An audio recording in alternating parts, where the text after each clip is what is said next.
I'm Dr. Christine Whelan, a recent bride and relationship columnist. Brides, I get it. Let's get your questions answered. I'm Father Eric Andrews, a Paulist priest who prefers funerals to weddings. Welcome to another webisode of The Princess, the Priest, and the War for the Perfect Wedding.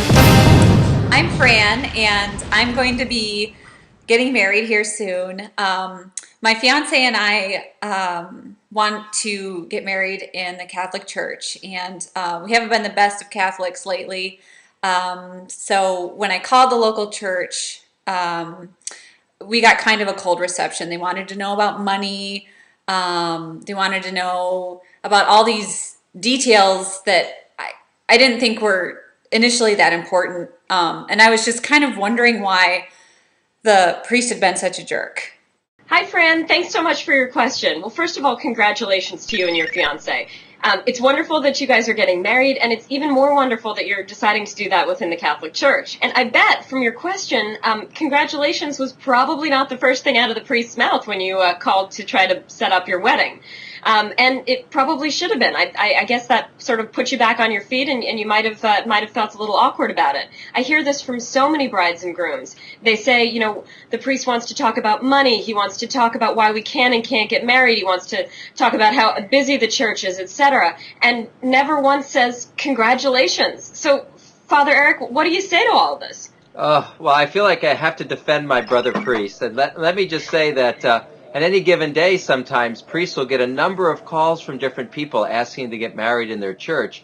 One time I got a call from a Korean couple that were flying in as part of a vacation package and wanted to get married in a Catholic church. So, I mean, these things come all the time. So if the priest doesn't know you, if he doesn't know you from church on Sunday, he's going to be very skeptical, and this is going to be conceived as a cold call. And you're really, it comes, you know, that's where some of that static is no doubt coming from.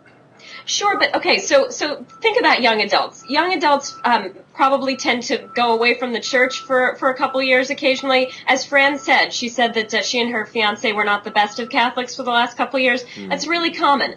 So this is the time when young adults are thinking about the future. They're thinking about getting married in the church, then having kids, raising their kids in the faith. And this would be the entry time for the church to say, welcome home.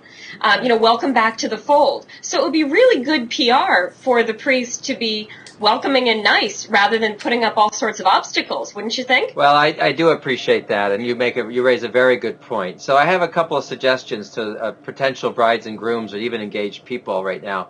Wherever you are, drop everything. Call your local parish church and register today and start showing your face around that church so that Father might get to know who you are. Because you can't treat the church like you treat the reception hall or the florist. It's not a commodity. It's the people of God.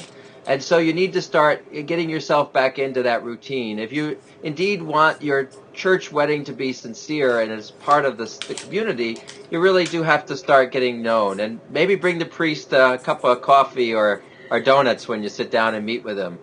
So that, at least you show some goodwill. It doesn't hurt. Food goes a long ways. But sometimes there are going to be priests that are just kind of jerky.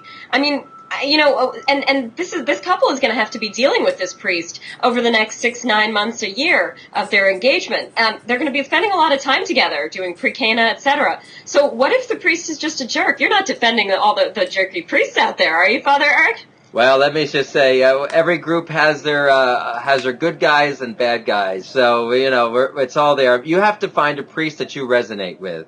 And you may need to go around to a lot of different churches, maybe word of mouth, and meet someone that you connect with. Because sometimes the gruff and hard guy, some people want. And some people want the warm and fuzzy priest with the Kermit the Frog over his shoulder. So, there's all kinds of possibilities. Just find a comfortable fit. And you may need to work at it a little bit. And remember, it's all about relationships. And Fran, congratulations to you and your fiancé. Best wishes for a lifetime of happiness. Don't worry, Fran. It's all going to work out. Hang in there.